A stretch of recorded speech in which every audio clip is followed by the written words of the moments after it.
Hello, welcome to the Thoughtful Leaders Show. My name is Jessica Rice and I am your host. And I wanted to talk a little bit today about something that has been coming up a lot with some of my clients. And I just got off this call with this fabulous client that I have. I love her to death. But we were talking about what I'm going to call is motivating rocks.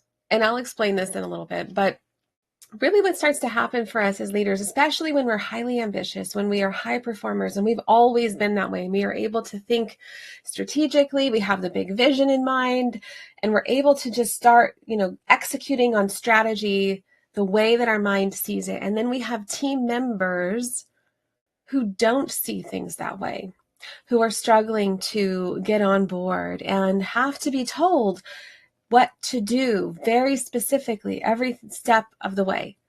And this can be very challenging, especially if we are not a micromanager at heart. We want to be able to motivate our teams, but we also want to do it in a way where they have autonomy, where they're empowered, where they have some freedom. And so what do we do when we have team members who aren't of that mode of thinking and don't have that mindset and struggle with knowing how to think outside of the box?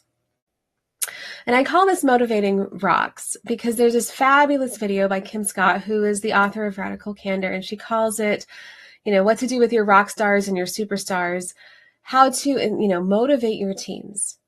And so she likens it where we have superstars who are, like the rock stars in a way that we consider, like the, person with the guitar. They're out there, they're front and center, they're ready to go. And then she considers rock stars more like the Rock of Gibraltar, where they're kind of stationary. They're more or less happy where they are. And they are the foundation potentially for your team. However, motivating them in the ways that you might be thinking is going to be more of a challenge because they aren't excited by the things that you might be bringing up. They're not excited by a promotion. They're not excited by having new opportunities presented to them. They might not even be excited about new work or new projects. And so what do we do in these cases where we have spent our entire career excited about these types of things, pushing ourselves to the brink, right? Pushing the envelope on what it is that we're doing. Whereas they are more comfortable sitting back, stepping back, being out of the limelight potentially, not volunteering, not participating. Now, I understand there is a degree where we expect this, and this is why it's really important when we consider, how we build our teams, who makes up our team, and how we're going to draw upon their natural strengths and talents in different ways that are best for the team and best for them, how they can contribute in their own zone of genius. But say that your team member has been with the company for a while. So it's not about being shy. It's not about pulling them out of their comfort zone. It's about tapping into what intrinsically motivates them. Now, this can be a real challenge, especially if you are dealing with, I want to say, multiple layers of belief systems that they may have developed over time. One of them could be the fact that they don't know what to do, and they're really just, maybe they're a little bit depressed, maybe they're feeling a little bit ambivalent about what it is that they're wanting to do. And so they're just there to show up. Maybe seem like they're just collecting their paycheck. And I know right now in today's market, that's the least of what we want, right? We don't want people who are just here to collect their paycheck. However, they might be really good. They might have some historical knowledge that contributes to the team overall. And so how do we leverage them to a greater extent? And so I was talking to a different client about this very same problem with some engineers who are on his team. They've been there for a while, but they don't have any desire to move up. They don't have any desire to take on, say, extra responsibility or more responsibility. So we had to ask these questions in relation to what are some of the things that they do enjoy? What are some of the little aspects of their role that really light them at fire, ignite them from within, and have them articulate that to a greater extent, thinking through what is it that they truly love about the work that they do. And for engineers, this can be a lot of different things. I think sometimes we come into our roles and we're excited about different stuff. There's certain aspects of it that we really enjoy. And we might find that our role only has that for about 20% of the time. And so then we have, what do we do with the rest of the time? So if we can find that as a reward, where we can bring back that intrinsic motivation, where they are rewarded by some of the things that they love to do, then that can also help with doing some of the things that they don't enjoy as much or might be outside of their comfort zone. But as leaders, it's our responsibility to start figuring out. So if it's not a career trajectory path that you are walking them down with your one-on-ones, where you're asking them what it is that they're hoping to see, what their dreams are, what they're hoping to achieve in the next, say, 5 years, whether it's a title or not. What else is it then that you can start to tap into? What is it that excites them? Do they enjoy maybe some of those little things that you would never think about? And can you give more of that to them? Maybe they like being a knowledge holder or expert in certain aspects of a legacy system, or things that, helping other team members to understand certain aspects of their role, or a certain type of coding, or a certain language, or whatever that looks like for your specific team. And thinking about, okay, well, how can I have them tapping into that even more? What types of projects can they be more a part of? Can they be paired with other younger or newer employees who would like to learn some of that or could gain some knowledge from them? And start helping them to see themselves as a key stakeholder within the team, but in a way where they feel valued, they feel motivated.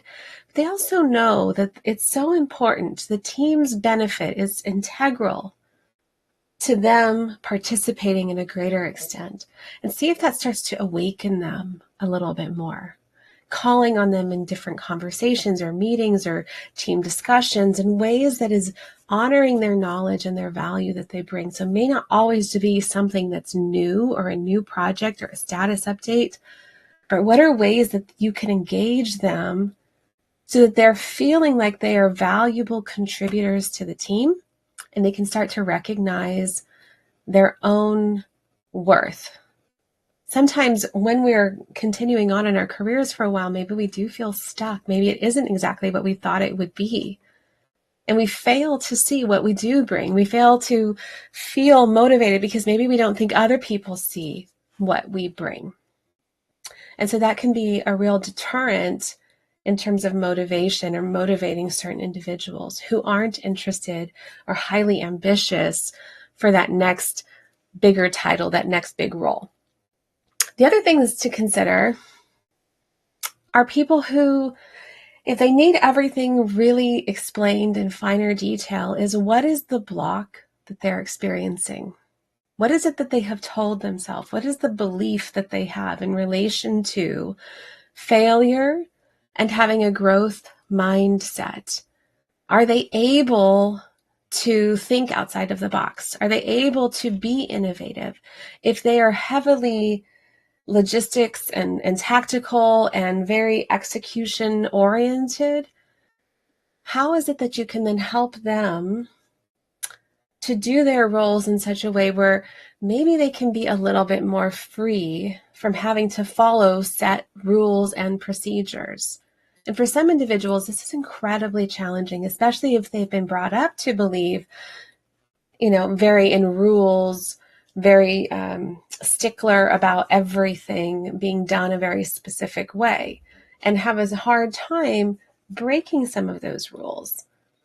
I know that when I was coming up in my career, it was really challenging for certain individuals within my organization to understand how it was that I was able to, say, present ideas outside of my chain of command, to circumvent, so to speak, maybe my immediate supervisor, and go to, say, the CTO directly, go to the CEO directly, and start presenting different ideas because I wasn't following, those said rules. I wasn't following the chain of command. I wasn't doing the things that I was supposed to be doing, that we're all told that we're supposed to do.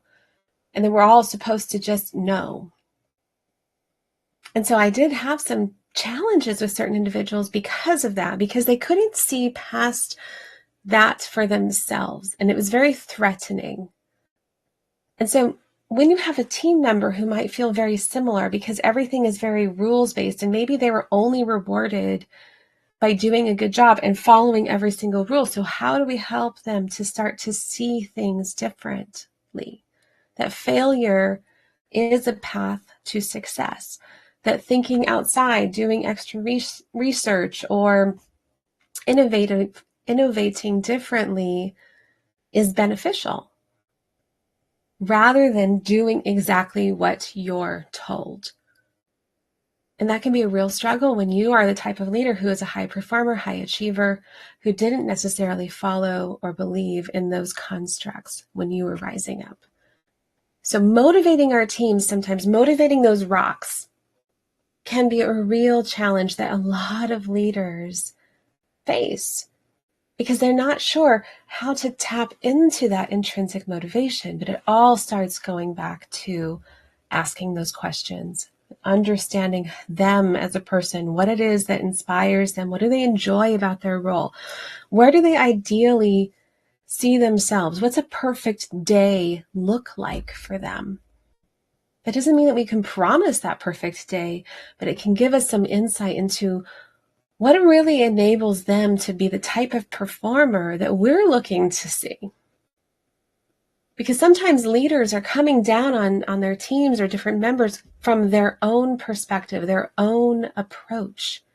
And so if you're trying to motivate somebody who is nothing like you, who doesn't follow the rules like you do or break them, who doesn't see the value in some of the activities that you're proposing, who doesn't look at the bigger picture in the way that you do, a lot of the words, a lot of the tactics, a lot of the, whether it's fear-based or positively based, motivation might fall on deaf ears because you are dealing with someone entirely different. And so the key is to remove yourself from the equation and really dig into who they are, what it is that they are looking for, and are they even a right fit? I mean, to be honest, there's going to be sometimes possibilities where they might not be the right fit, depending on the team, depending on what is required of the team. But more often than not, if you can recommission the team where you are asking those questions, who has strengths in what areas, who can show up in these different ways, who can be that rock, that grounding place for certain members, and who can be the one who's going out and making things happen, then you're tapping into everybody's unique strengths and talents in different ways, because that is the whole purpose of a team. Together, we are strong. Together, we fill all the various gaps that one individual couldn't possibly fill. And so really thinking about that and how we really get to know them, really tap into that, and really let them know that it's okay. We want to know what makes them tick, how we can better uplift them, and we might just surprise ourselves, and they might even be surprised as well. So really tapping into that rock, that person who may not be motivated by the things that motivated you. And the second thing I wanted to talk about was this idea that sometimes as leaders, we can also attach ourselves to others, to the success of our team, such that it holds us back. And so when we're trying to push our team and motivate our team and get them to do certain things, sometimes we're coming at it from a place of ourselves because we inherently believe that with them, we are successful. And we fail to see that standing on our own, we are also successful. And so if you have a tendency to bring other people along all the time because it's hard for you to stand on your own, because you don't see yourself and it's uncomfortable for you to shine, then you might want to consider how you can help to rise up your team where it is not necessarily a reflection of you, where you don't necessarily have to attach yourself to such a great extent where you are capable and comfortable with also standing on your own and allowing yourself and your ideas to shine independently. And sometimes that's a caveat, or that's a balance that we have to find within ourselves as leaders, especially women, when we're very used to being strategic with how we partner with individuals within, say, an organization in order to increase our visibility. And so when we're partnering with individuals who might have, say, greater respect, greater visibility, but some of the ideas might be coming from us, how do we start shifting that so that it's okay to say, well, this was my idea, and start presenting them as your own? And that is the converse. It's not about, sometimes we always run into the issue of someone stealing our ideas. We run into issues of people leaving their teams behind. But I would say, as a quiet leader, as a thoughtful leader, that's not always the case. What's often the case is that we lack the confidence within, and so we bring other people along as a way so that we're within partnership. It feels comfortable. We don't have to be alone, which our mind tells us isn't safe, because if you're coming from this place of pack mentality, we're less likely to be eaten when we're in a pack than if we are by ourselves or isolated. However, in leadership, sometimes we cannot rise above the other people that we are associated with. And so we have to start making some decisions. It doesn't mean that you have to leave them behind necessarily. It doesn't mean that you don't continue to pour some parts of yourself into them. It doesn't mean that you don't help lift them up and empower them. But it also means that you are comfortable and okay with being on your own and presenting ideas on your own. And you do not have to ask for permission to make it okay. And so really consider that for yourself, and thinking about, how do you continue to rise up? Because there's going to be a point in your career where the other individuals that you are bringing along with you, which you have attached yourself with, especially, if you're talking about like work spouses, things like that, where you're constantly partnering with one individual, at some point, it's going to be required that you are an individual in your own right. Whether you move to another company, you get promoted to a higher role, and you have to consider how you're going to make that transition for yourself, where it's okay. You're not alienating someone else, but you're allowing yourself to continue to grow. And so as leaders, it's really important that we consider that for ourselves when we might find ourselves continually checking on someone else, partnering with somebody else, making sure that the words that we say are inclusive, say, of another individual, and separating our own identity to a certain extent, say, from another person or from the team, which is okay, because there has to be a balance there as individuals and as leaders. That is why we honor both the team as a whole, and we honor the individual strengths that make up a team. Well, that is true for leaders as well. So hopefully this gave you some thought around how you start to help to intrinsically motivate certain members of your team who may not be on the same page as you, who may not be a high performer, who might be very satisfied and comfortable within their role, and you're wanting to get a little bit more out of them. But how do you do that in a healthy way? And also, how do you continue to position yourself to continue growing so that you aren't held down or held back, and allow yourself to break free so you can fly? I'd love to know in the comments what your thoughts are, what sparks for you, any insights. How do you help motivate your teams? And how do you help motivate yourself and enable yourself to take flight?